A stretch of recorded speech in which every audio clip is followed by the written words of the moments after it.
So in this video we're going to build project number 2, which is a spar with a splice on it.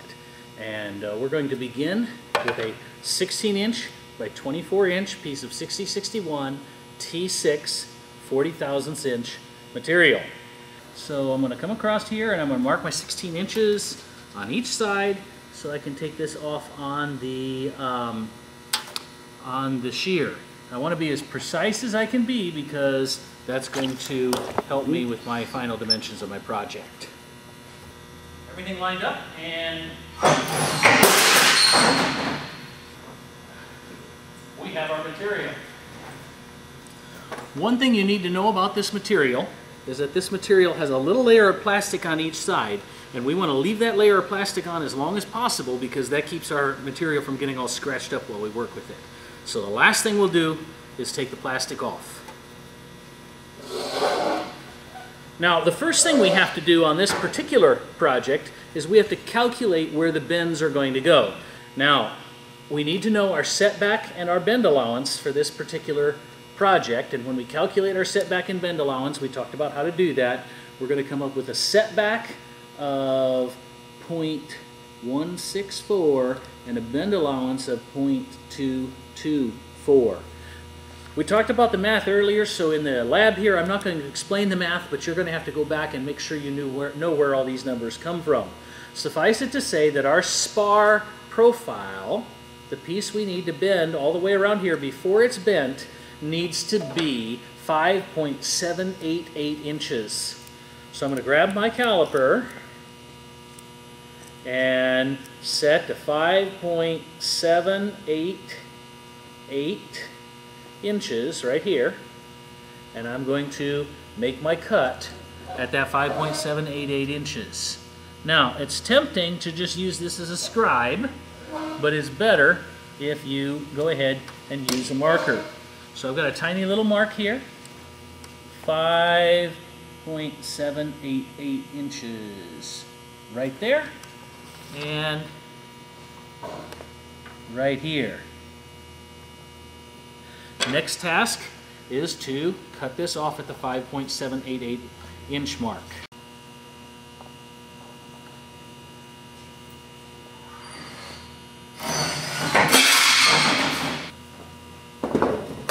This blank is going to become the spar, and this blank we need to set aside for now. Put your name on it. We're going to set it aside, and we'll use all of this material when we go to splice the spar. For now, we need to lay out the spar itself. And when I take a look at my measurements on the spar itself, I see that the spar is going to have a 3/4 inch fold on each side.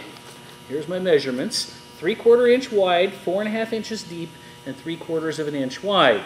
When I translate that into sheet metal voodoo with all the numbers we talked about, that means that I am going to place a mark at 3/4 inch minus a setback, which gives me 0.583.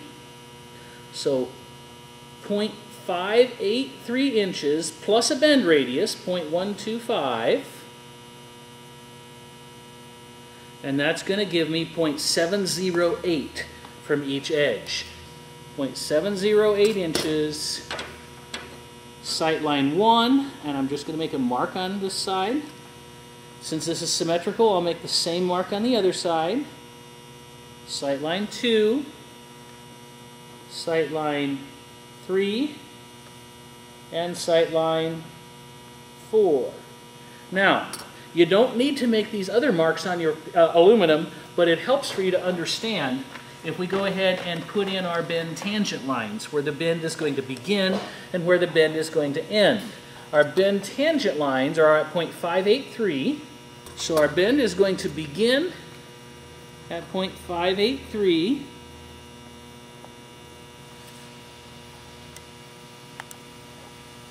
and it is going to end at 0.809. There we go.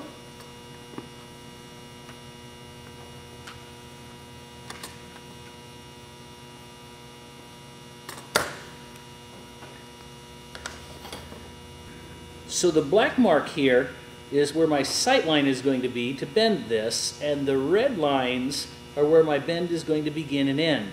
Notice that the black line is in between the two red lines, and it always will be on a 90-degree angle. But it's not exactly in the center. You need to measure it out piece by piece. Let's bend it. Okay, so over at the bending brake, I have my 1/8 inch bend radius caul on the bending brake, and I am going to line up my black sight line with the edge of the bending caul. Now, I pulled 1/8 an inch off of this sight line, so this is the one I need to put underneath the bending caul. And I'm going to get that black line lined up, and then I'm going to come down and lock this in position. Now if you look, this black line is too far out. This black line is perfect. So I'm going to loosen it up just a little bit. I'm going to fiddle with it until I can see exactly half of that black line when my face is exactly on top of the sight plane. So I can see just half of that black line and half of that black line. Everything looks good. I'm ready to lock it down and bend it to 90 degrees. Now, where is 90 degrees? If I stop it exactly straight up, it springs back some. So I need to go just a bit past 90 degrees to get to where I want it. And in the end, I can kind of do a little massaging it with my hands to make everything come out exactly perfect. There's our first bend. The second bend will be just like the first, except I didn't even bother on the second one to put in my bend tangent lines. All I've got is sight lines. These are measured at the same amount, so we're going to do the same thing over again. I see half of that black line. I see half of that black line. When my face is straight on top, everything looks good. We form our bend.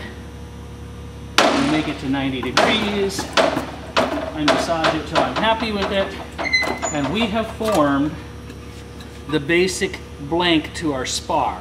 3/4 of an inch deep, 4.5 inches wide. Because of sheet metal voodoo, it's only 5.778 inches instead of just right there at that 6-inch mark. Okay, so now we need to locate the center of where each of these holes is going to go. And you'll notice it's measured from the center of the spar. So I have 24 inches of material, so the center of that's going to be at 12 inches. We're going to go ahead and center up where that is. And then you can see we're measured from the center. We come 2 5/8 inches over from that spot. So there's 2 5/8 of an inch to establish where that one's going to go. Then it shows us that each one is 5 1/4 inches apart. So here is my 5 1/4, and I'm going to go ahead and measure another 5 1/4. And over here, I've got to get my 5 1/4, and that establishes this direction where my holes are going to go. But since my spar is 4.5 inches tall, I'm also going to need to go 2 1/4 inches high on my spar on each spot. So here we come with our 2 1/4, 2 1/4. Don't do the center one. 2 1/4 and 2 1/4. Now, we need to be very cautious when we do this that all of our lines are proper, and then we also need to step back and take a look. Does that look like 4 centered holes? Centered this way, 4 holes equally spaced this way? If it doesn't look right, it isn't right. So check it before we do all the drilling and making mistakes. And it's pretty easy to change it when it's just ink. Once we drill the holes out, it's not so easy to change. So now we need to drill out our holes. And our drilling is going to require that we have a 1/4 inch pilot hole to use our fly cutter to cut the holes out. So this is going to take several steps. The first step is the center punch. Once again, notice the block underneath my workpiece. We're going to center punch, and then we are going to pilot drill. And you can use any of your drill bits pretty much to pilot drill. The 1/8 inch one works pretty well, so this is actually my number 30 drill bit. Pilot drill. Pilot drill. Pilot drill. And just like before, now's the time to fix it if we make a mistake, not later. There's our pilot drills. And I need to come over and grab my 1/4 inch drill bit across here, If you don't have a 1/4-inch drill bit, you'll need to borrow a 1/4-inch drill bit. And we're going to drill out our hole. So, 1/4-inch drill bit, set and chucked.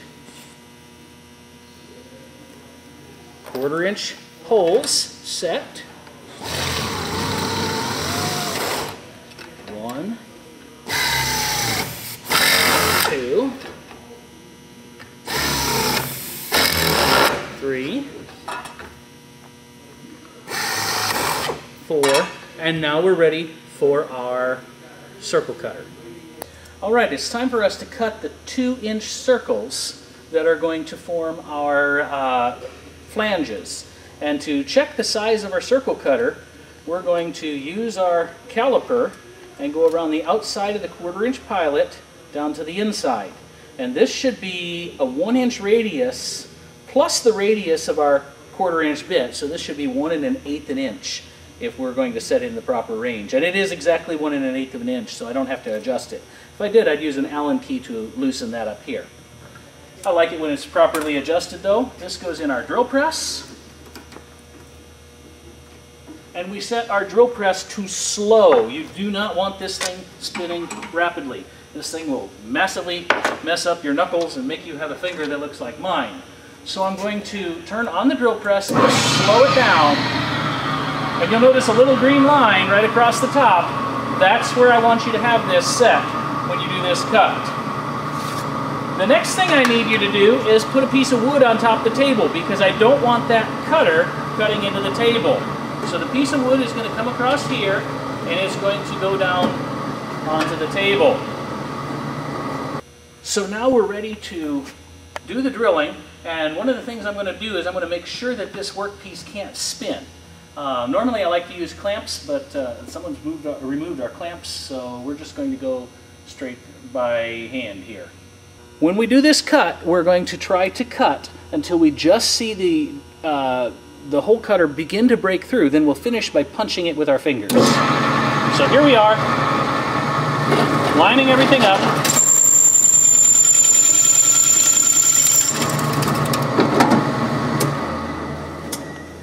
And if you look carefully here now, you can see that it's just started to break through. I'm going to, by hand, I'm going to come back over here and I'm going to cut the plastic. That just makes things a little cleaner.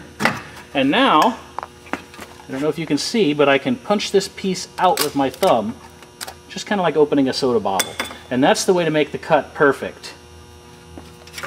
If you accidentally break through, it's going to jerk this thing around quite a bit. That's what happens if you accidentally break through. You don't want that to happen. Do it the first way I did it, not the second way I did it. And it'll make your workpiece look a lot better. Our next step is going to be to deburr these edges and then press the flanges. I happen to have a deburring tool here that works pretty well. You just simply make a couple of passes around each circle and it deburrs the edge, but you can deburr these with a round file. And then we're going to press the beveled flanges into the corners. To do this, we're going to use our press and a die. Alright, so we're going to set our male die on the bottom and we're going to set our spar facing upwards. The female die is going to set across the top, make sure everything is perfectly centered. This is the one chance you have to make it centered. And then we're going to slide the entire assembly across underneath the press. And we're going to press our flange.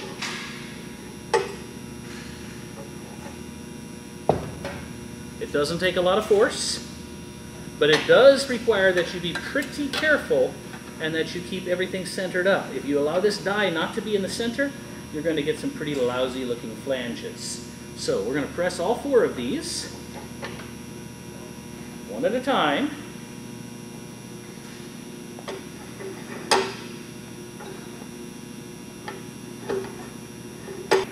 And we are almost done with this spar.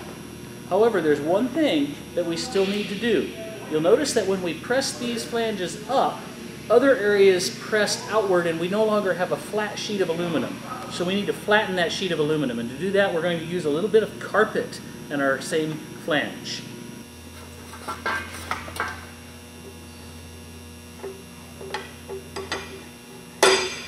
Alright, so I'm going to lay out the red carpet, and this red carpet's not for being fancy. This red carpet is to allow this somewhere to press, a sort of soft base to press against. I'm going to place the female die over the top, and I'm going to press down into that carpet, and that's going to kind of flatten everything up. There's other ways that you can flatten it up, but this way works by far the quickest and easiest. And that carpet just about perfectly flattens the edge of this spar.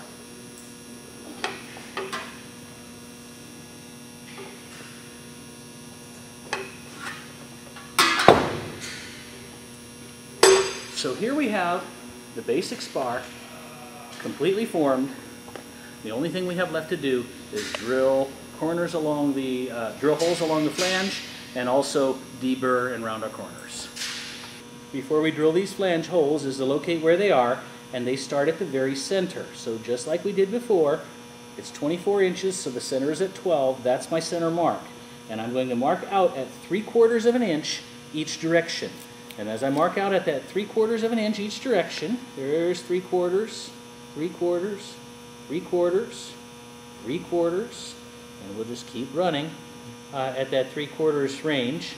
We're going to very carefully make sure that these 3/4 inch marks cover the center of our spar. I'm going to do this on both sides, but you're only going to see me do it on one side. If I did it properly, there should be a 3/4 inch space left across the other side. Now, I've got to do my 3/4 over here, and my tape measure wants to fall off. They're so helpful that way. Now I've made all of my lines running this way, but I need to make a line running this way to make this nice and even. To make this line running this way, what I'm going to do is I'm going to measure over 3/8 of an inch, except I'm going to make this line at 5/16 of an inch. So I'm going to measure over 5/16 of an inch over here, 5/16 of an inch over here, and then I'm going to make a straight line that runs that entire length.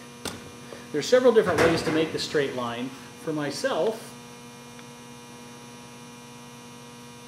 I find that using my finger as a guide, I can make that line very, very accurately across the entire spar. And that is where I'm going to center punch and drill my holes. Now what we're going to do is drill those holes, and the easiest way that I've found to drill this is to mount it in a pair of vices across here so that our workpiece is supported. So now we're ready to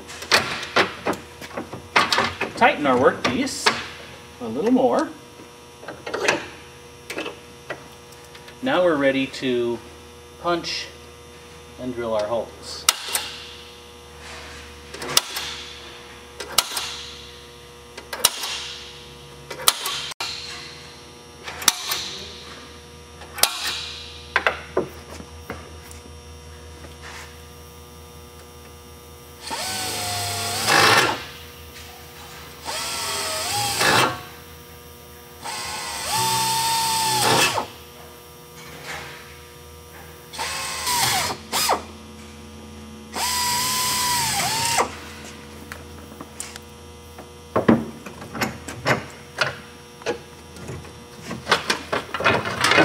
Once this side is entirely punched and drilled, we're going to go ahead and do that to the same side on the back side.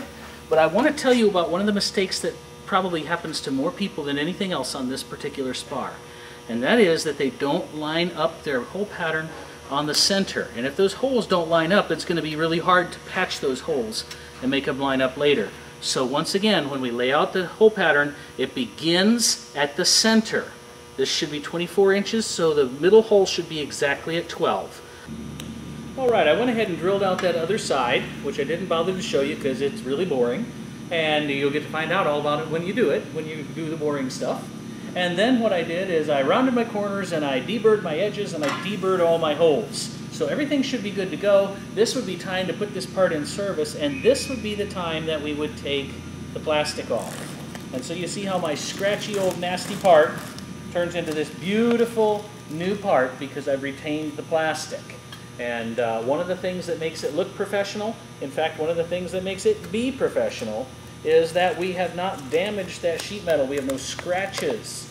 We have no areas that are going to cause problems later on in the service of the aircraft to start corrosion or anything like that.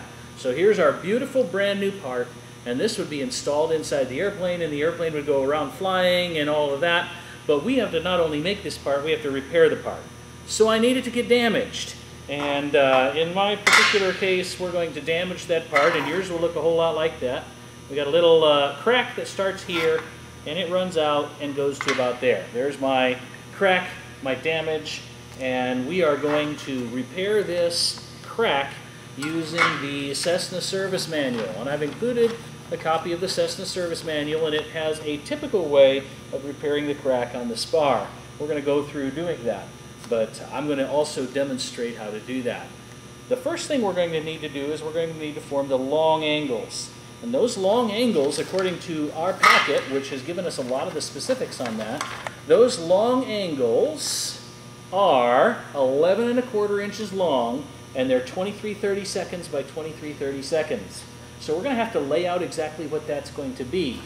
Once again, when we lay that out, we're going to find out where our marks are going to go. Now, since this is 24 inches wide, and these need to be 11¼ inches wide, we're going to make one angle piece, and then we're going to cut it in half and get enough to repair both sides out of that. So our total is going to be 0.545, that's the amount for each side, plus 0.224 in the middle, and it's going to be 0.545 times 2 plus 0.224 gives us a total of 1.314 inches to fold that spar, or those little angles. So 1.314 inches. Pull that off on our caliper, and we're going to make our marks and cut that piece off.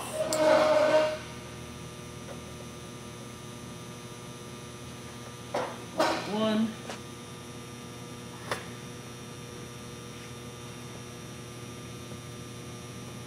Mark 2.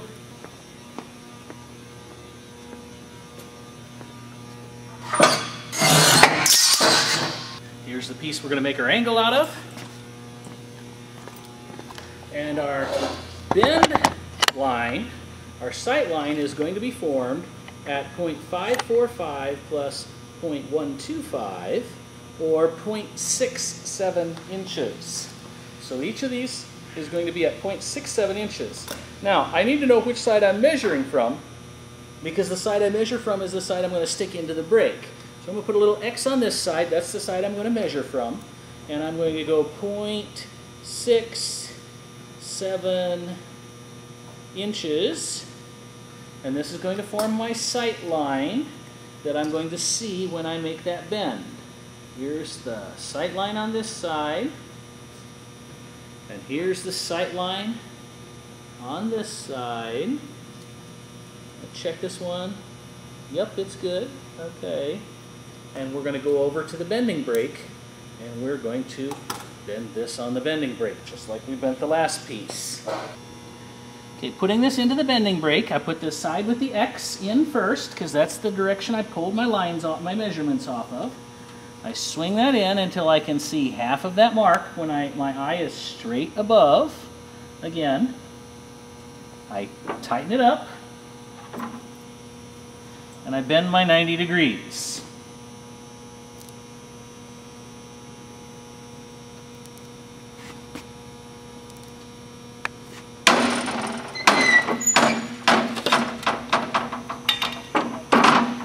This angle should just nestle on the inside, and it's going to be a reinforcement across the length of the spar. And it does look like it came out right, so that makes me feel good. I always like it when my demonstrations, in fact, are correct. Now I need my two 11¼ inch lengths of this angle, so I'm going to measure those out. And it's fun to cut a piece of angle like this, because you can't cut it in one flat little bit. So what we're going to do, measure our 11⁄4. I'm going to go ahead and measure an 11⁄4 from the other side as well. And then we're going to do our cut. And we're going to cut this with our snips. Yes, the 11⁄4 is correct. I am double checking before I cut, because there's no point double checking after you've cut. To cut this, I'm going to line up, and I'm going to cut one side of the leg.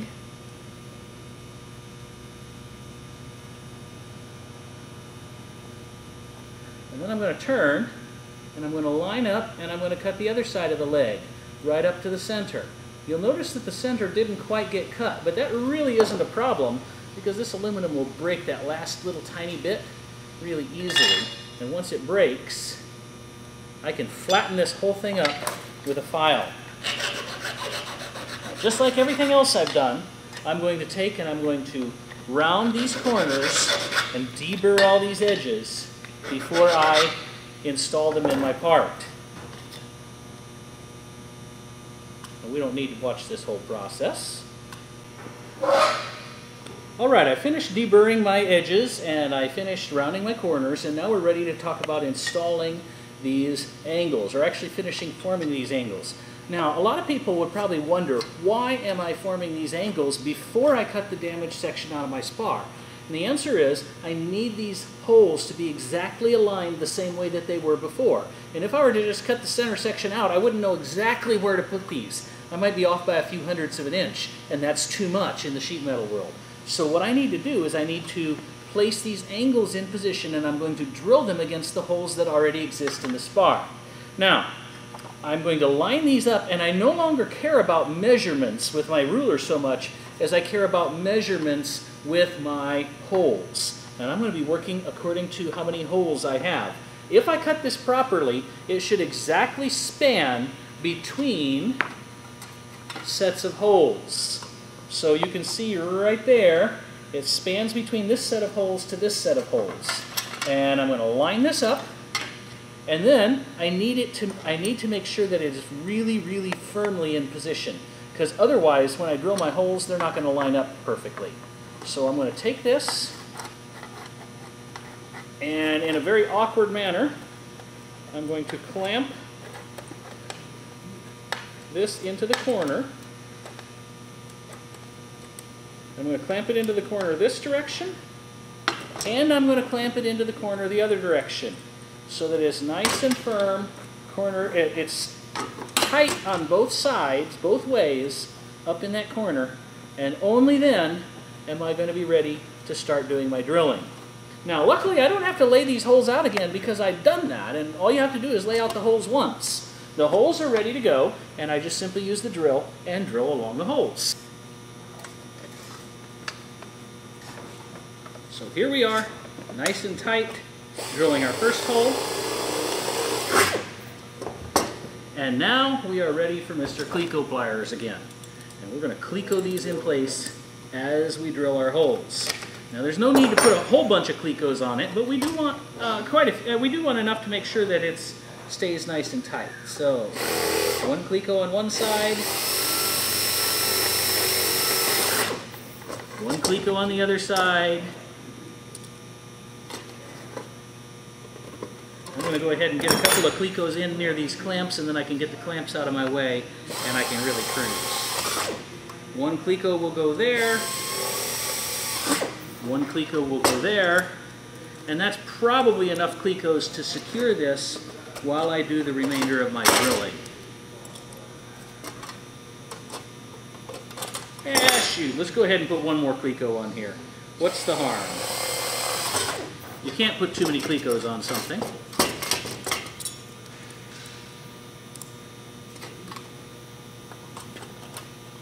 These clamps can come off, and we can finish drilling up the rest of our holes. Now, it's important to note that you just can't clamp something too tight, or you can't put too many Clecos on it. The more you put on it, the higher quality things are going to be. So, now we'll finish up our holes.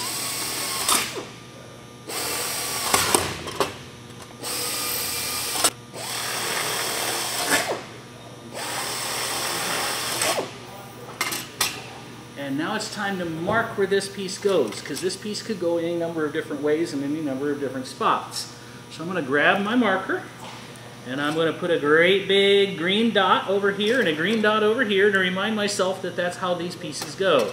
The other side, I'll probably put a big blue dot on each side, or maybe I'll put a green X. Something to make sure that they do not get lost. We can take this piece off, and we can build the piece on the other side. The only reason I'm taking this off is that these clecos are kind of in the way. I could leave them on, but that'd be extra work. And who wants to do extra work? There's the first one. My second one is going to go here, and I won't show you this because it's going to be an exact duplicate of what I just did, just done again. All right, now you see my angles are built and they are clecoed in position, halfway between here and here. And now what I'm ready to do is cut the spar apart. Once I cut the spar apart, I can cleco it back together across these pieces, and these will serve as bridges across the damage to ensure that all the holes stay in identical position. So I'm going to find where my damage is right across the center, and I'm going to mark out a 3/4 inch section right across each side, and that 3/4 inch section is going to be the material that we are going to remove from our damaged spar. Now I have had a couple of students in the past go ahead and cut the spar in half with the pieces that they built in the middle, and that kind of defeats the whole purpose of building those pieces first. So don't forget to remove your bridge pieces, your locator pieces, before you cut the spar. Now the damaged section that we are going to cut out is going to extend right on each side of the crack, and since our damage happens to be conveniently, nicely located, we can go ahead and draw our damaged section in right across from one side to the other, and I'm just simply lining up in the center of these holes. I'm going to make this nice and straight, marking the edge on one side,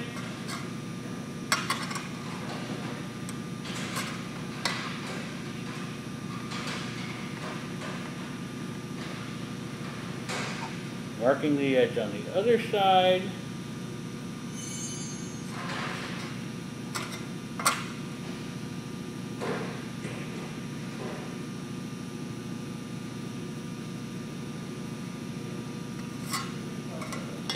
and that is where my cutting is going to occur.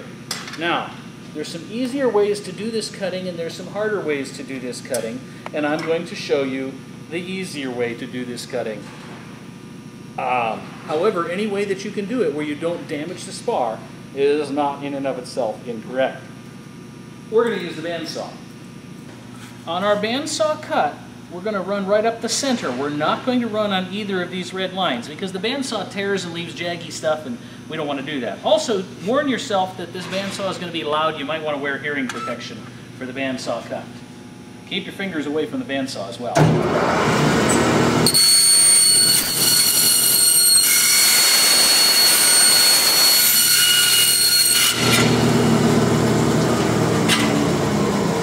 You know that spar I just spent all that time building? I just cut it in half. Let's go make those cuts clean. All right, to clean up these cuts, I'm going to use my snips. And I'm going to very carefully snip up the side to match where that red line is. So I'm going to very, very cautiously snip up the side and straighten that little wing out. I'm going to do that to all 4 spots. And once I do that to all 4 spots, it's going to be time to use the shear to finish things up. Here we go. Now, snips are directional, and the red snips are a right cut pair. The green snips are a left cut pair, so I'm going to use a pair of green snips on the other side.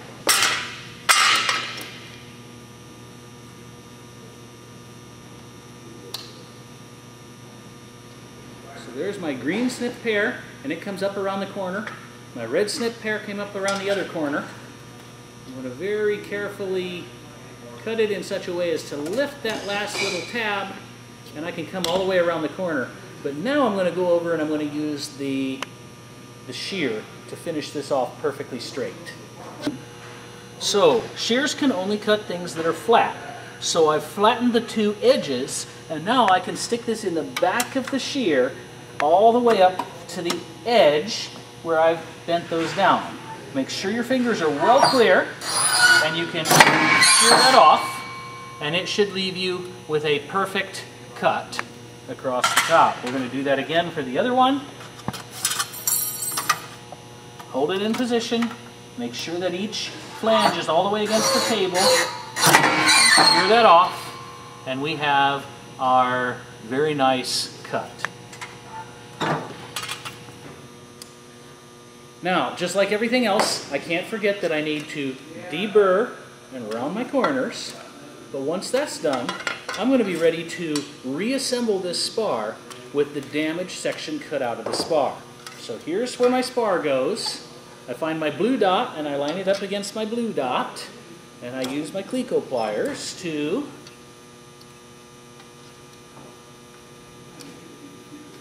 install the bridge piece.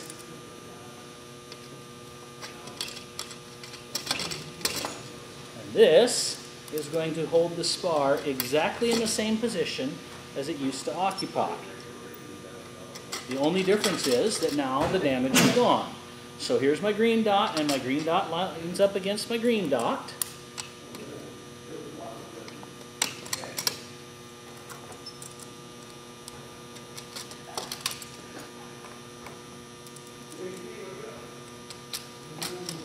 And we should be ready to go.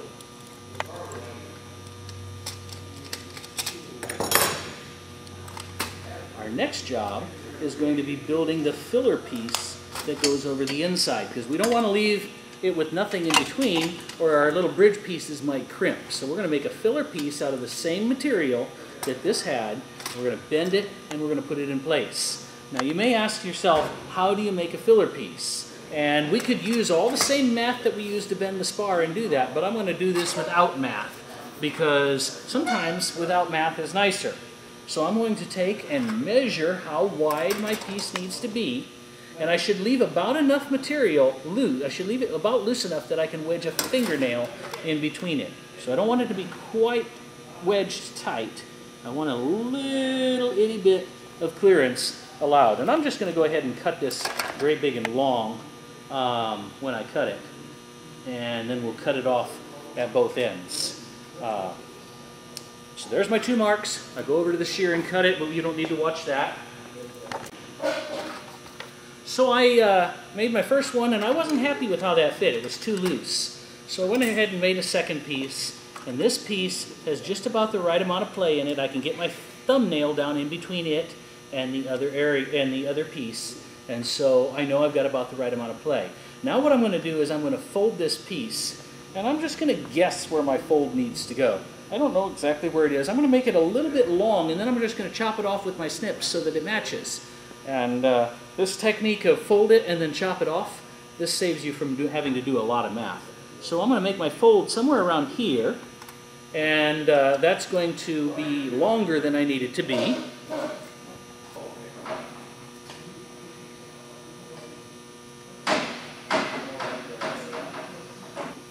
So here's that first fold, and now it's going to come down into position.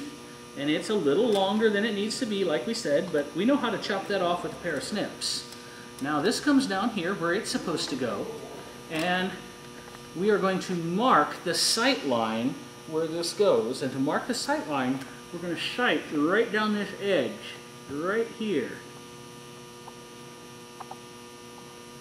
Now when I look straight down that edge, I can see just a little bit of my sight line, and that is exactly where I'm going to make this bend. Exactly where I see that sight line that I just marked. Now, you may need to practice this a couple of times, because this is probably the most delicate thing that we are going to do in all of the stuff that we're working on. This is probably the finest, the most carefully done part out of this entire section. We're going to set this sight line in the bending brake, just like I saw it from outside the bending brake. And I'm going to tighten everything up. It should be exactly like I saw it before.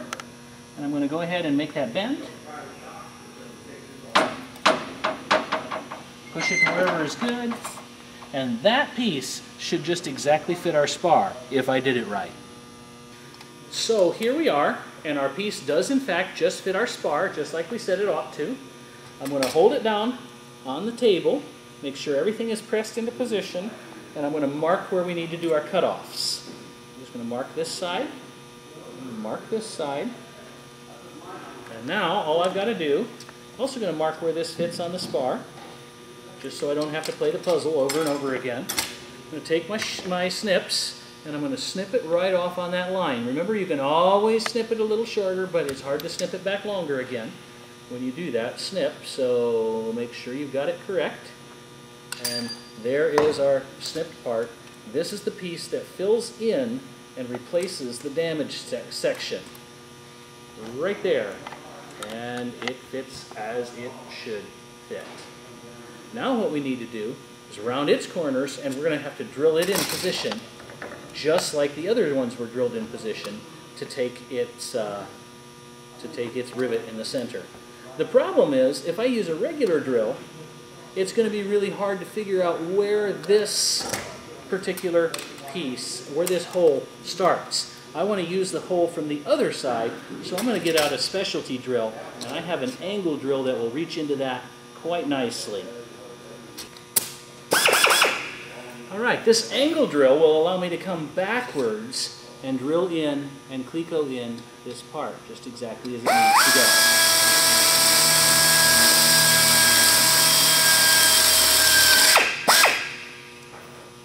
One done.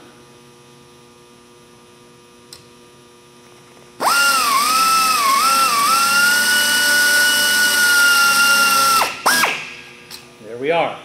And that piece can be clecoed in to exactly match, and later we'll clean everything up with a file.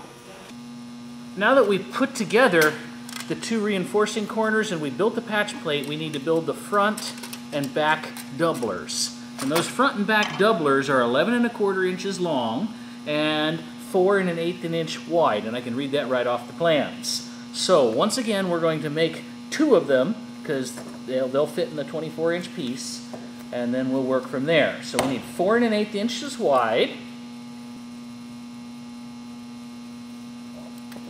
4 1/8 inches wide,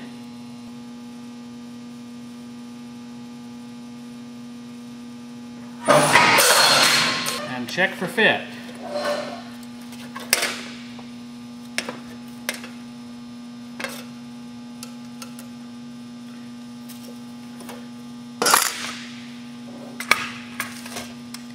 This should fit down inside here, which it does. I need 11 1/4 inches long on each of these. Now, our next job is going to be to locate the holes. And locating the holes, we can find them with the measurements where these two centers are going to go. But there's something important for us to know, and that is that it is more important that our plates fit against our spar than it is that it's exactly what the plans say it is. So we're going to measure it with the, we're going to measure it out with our ruler, and we're going to find where those holes should go. But then we're going to hold it up and verify that they're in the proper spot compared to our spar. If we did everything right, they'll be in the right spot.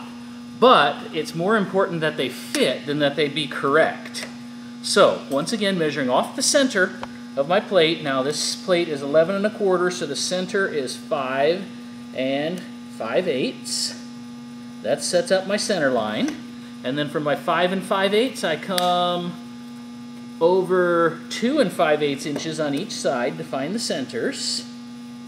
2 5/8, 2 5/8. Then on my 4 1/8 inch wide plate, half of that is of course going to be 2 1/16.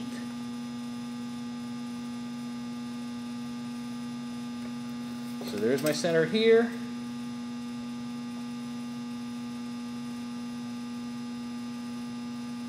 There's my center here.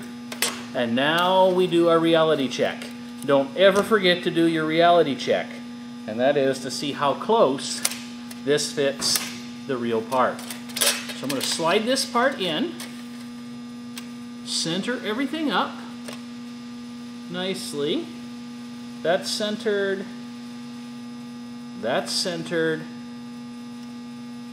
and do my black holes, my black lines look to be in the center? To tell you the truth, I'm not happy with how well they're centered. So maybe I made a slight mistake somewhere. I don't know what happened on this, but I know that it's more important that these be exactly in the center than that they be exactly correct. So I'm going to draw this line right around the center.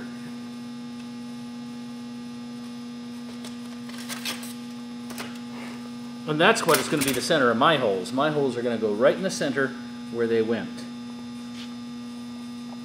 So centering it up,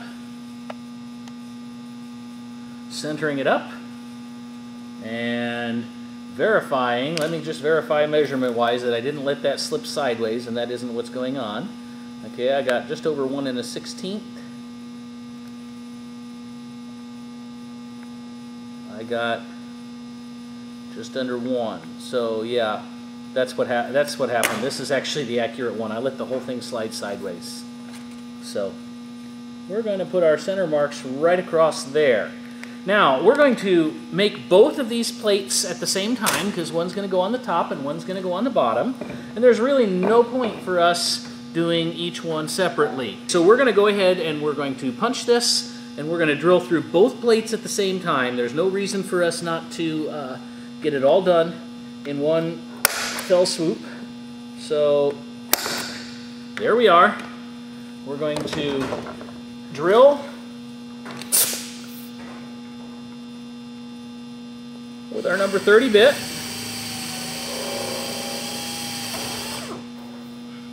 Cleco to make sure that everything matches. There's my Cleco pliers. Keep it all centered up while we drill our second hole.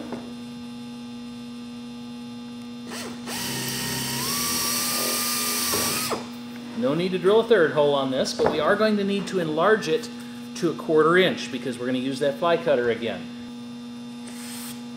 And it's time to enlarge our starting holes. One down. And that Cleco is going to have to come out now. I guess we could use a 1/4 inch Cleco, but I don't know that I have any that are that big. They make them.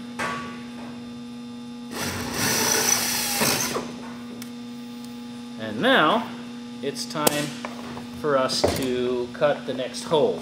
Now, according to our plans, this next hole is 2 3/8 inch in diameter. It's 2 3/4 inch diameter, which means 2 3/8 inch radius. So, did you say the right radius? You said 2 3/4 diameter and then 2 3/8 radius? Yes. Oh, should be 1 3/8 radius. Good.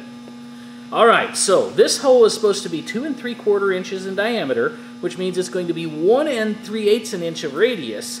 But my easy point to measure is to the far side of the pilot, and since the pilot's a 1/4 inch in diameter, that means I need to add half of that, or 1/8 an inch, so it goes from 1 3/8 to exactly 1 1/2 inches.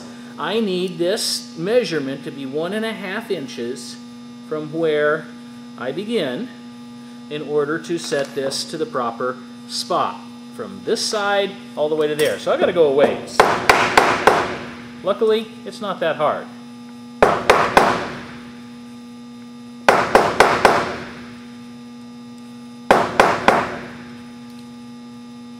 Almost there. A couple of small love taps, and there we are. Okay. So here's the pieces that we made for reinforcement, and one of them is going to slide across here. You can see I've already marked it where it goes, and it's going to get riveted all the way across on this side. But on this side we've got a little bit of a problem because we have these angles, and these angles are going to get in the way for this to set down flat. So what I need to do is I need to create a joggle. And the joggle is going to come up over the angle, then it's going to go down, and then it's going to come flat across the top. So it's a little double bend, and that's what's called a joggle. Kind of like the roads here in Carbondale as you're going through town. They're joggled. We're going to joggle our sheet metal And to joggle our sheet metal, I'm going to set it right in the center, and I'm going to mark where I need to go. And I need to begin the joggle right here. I'm going to go ahead and mark that on both sides so that I know that it's going to clear as it's supposed to. There is the edge of the flat, and now I'm going to come out 3/16 of an inch to cover the next area. Now, you could come out differing amounts, but 3/16 works really well, and I happen to have this 3/16 inch punch to show me how far 3/16 of an inch is. And I'm going to come out to the edge of my 3/16 inch punch, and that is going to form the line that is going to be the inside part of the joggle. Now, things get interesting here when we make our inside part of our joggle. And we're going to need tape and a couple of pieces of sheet metal. All right, so we're going to joggle this plate, and by the way, we only joggle one of the plates. So the way we joggle the plate is we use a slightly thicker piece of aluminum than the piece of aluminum it's going to fit against, and we tape that slightly thicker piece of aluminum right down so that it forms a surrogate, so to speak, for the piece that we need to clear. I'm going to tape it down with plenty of tape. We don't want it to move anywhere. And there is our first piece in our setup. Now what I need to do is I need to place another piece on the other side, and this is going to be the opposite part of the joggle setup. You should be able to see that 3/16 inch separation between the two pieces that we talked about earlier. And I'm going to go ahead and tape this in place so it doesn't move around on me. And then we're going to go and form our joggle. Now there are several different ways to joggle, but this is what I find to be the simplest way to joggle. You can see how all of these layers are stacked up, and we're just going to put press, and we're going to press this thing down flat. So I've formed my sandwich, and I placed a steel bar on the top and a steel bar on the bottom. I put it in the press, and now I'm just simply going to press on this with my 200 pounds. And those of you that are less than 200 pounds might need a little assistance on this one. Press on it, move it, press on it, move it, press on it every few inches down the length of the joggle until we reach the end where we do our final press. And now you should be able to see our joggle when we pull this apart.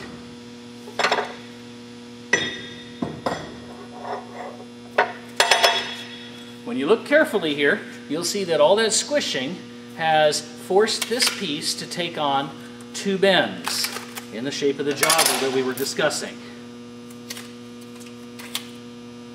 And here from the edge, you can see those two bends. Now we have to do the other side.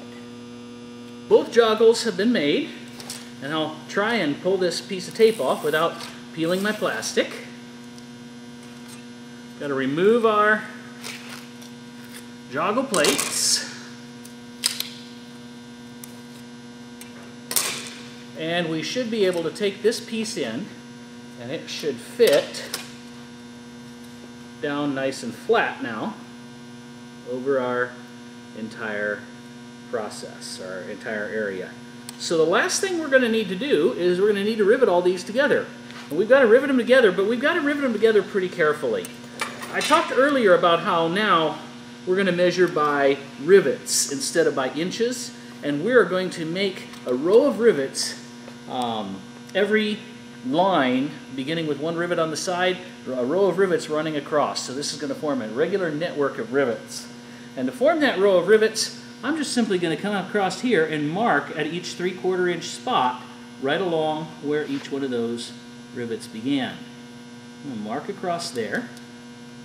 And once I've marked out all my 3/4 inch spots for rivets, we'll mark it on both sides, and we're going to lay this out into a regular rivet grid.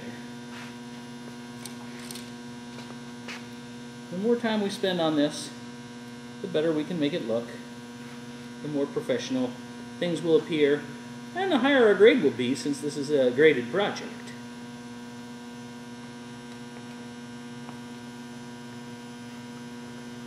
Now I'm only going to lay this out on one of my 2 pieces of sheet metal. And I'm going to lay it out on the one that I put the joggle on. And the reason I'm only going to lay it out on one is we're going to drill through both at the same time, and it better match. That's a way of making sure that it's going to match. So there's my 3/4 inch areas laid out. Now what I need to do is I need to find the center of each flat that I made and make a seam right up the center of each flat. That's where we're going to put the first set of rivets. There's the second row of rivets, right where those lines cross. But now we need to put a set of rivets right in the center of all of those. And what works best on these is if we put a series of 4 rivets in the center. And I have a rivet fan here that'll help me do this. So I'm going to place the nth rivet on one side. I'm going to put 4 rivets in the middle, and I'm going to set this end here over where this end over where the last rivet goes. And now all I have to do is mark the rivets in between. And that sets out a perfectly spaced row of rivets. And if I'm careful, I can go ahead and set those out. I'm going to put 2 complete rows of rivets on the end, 3 complete rows of rivets in the middle,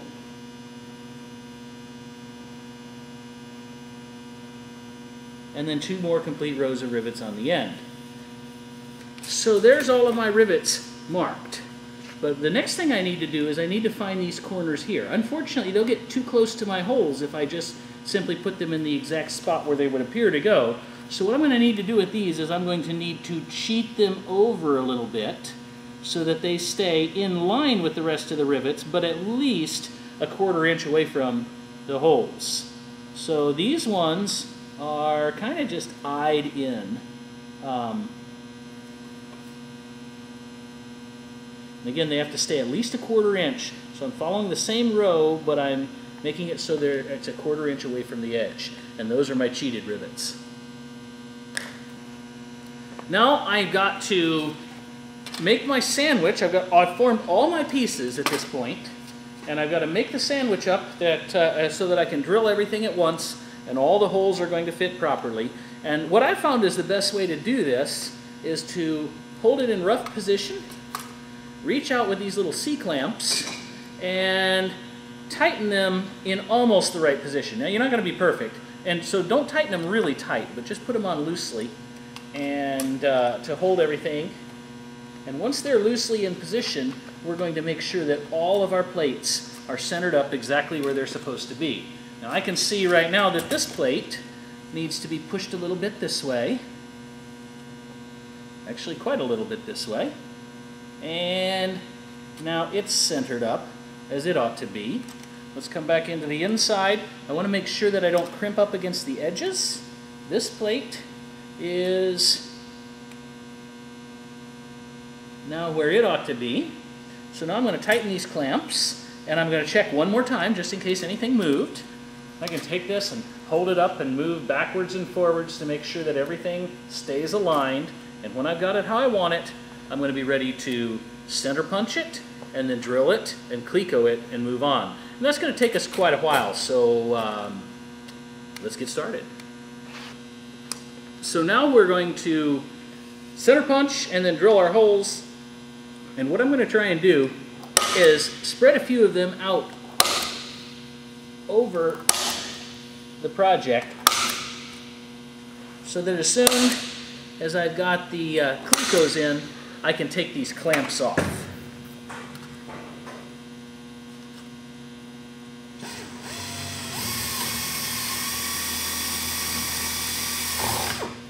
We're going through several layers of aluminum now, so it takes a little while to drill. Actually, that's 4 layers of aluminum if I did my math correctly. It had better be 4 layers of aluminum when you're getting ready to hand it in.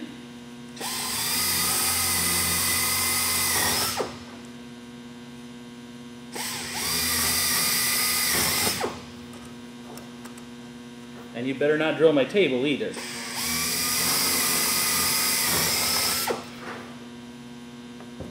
There we go.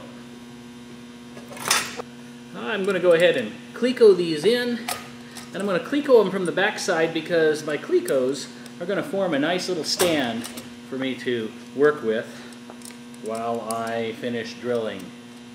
About 6 clecos is appropriate for a repair of this size to keep it from all going wonky on me. That's a technical sheet metal term, that wonky bit.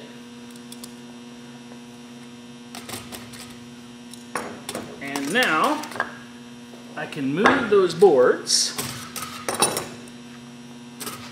I can move my clamps, and I can begin the serious business of drilling out each of these holes and getting everything ready. So there's really no need for you to watch all of this, so we'll trim this video here really quickly so you don't get too bored. All I'm doing is center punching and drilling.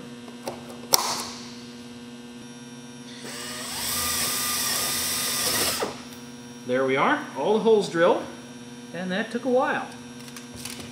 But you can see across here, nope, we missed one, right there. Other than the one we missed, they're all drilled. There we go. All the holes nice and drilled. Now, right now there's little pieces of aluminum shavings and everything packed inside. There's burrs on every sheet, so unfortunately, the most heinous part of this entire project is we have to take it apart and deburr it and then reassemble it. Now, luckily, we already marked how it goes back together again, because otherwise this would be quite a puzzle at this point. There's a lot of pieces to go together. So we're going to pull it apart, deburr it, pull off the plastic, don't forget to pull off the plastic, and then we should be ready for our complete assembly.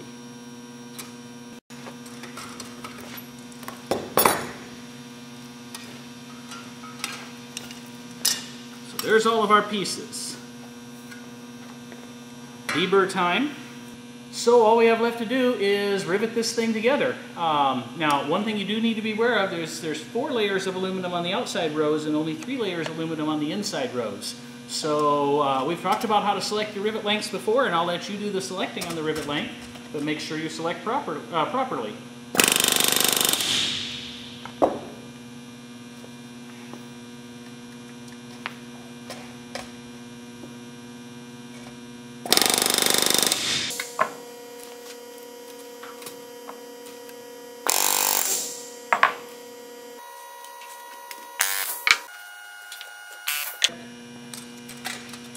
So here's our spar, riveted together.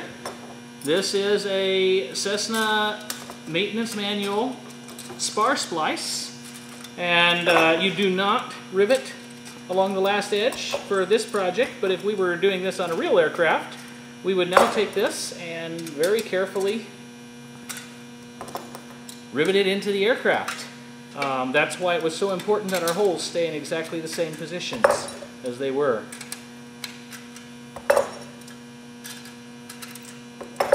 Couple more clecos to go.